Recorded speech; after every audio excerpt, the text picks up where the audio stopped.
Kami po'y may lungkot ang aming mga puso, Panginoon. Nalaman namin ang kalagayan ni Brother Bobby. Tanging ikaw lamang, Panginoon, ang makatutulong po sa kanya. Tanging mga pangako mo lamang, Panginoon, ang pwede niyo po ang hawakan sa mga oras na ito.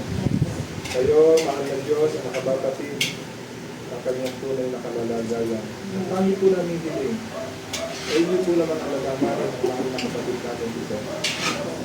Nais po niyang gumaling, mahal na Diyos, para po sa kanyang asawa, ganun din po sa kanyang mga nanay dito. Kung mahal Panginoon, minsan pa, ipakita ninyo ang kapangyarihan sa mahal namin sa kapatid na ito. Siya po magkaroon ng kagalingan, Panginoon. Amin pong nakikita na darama namin ang puso niya. Gusto niyang magpakalak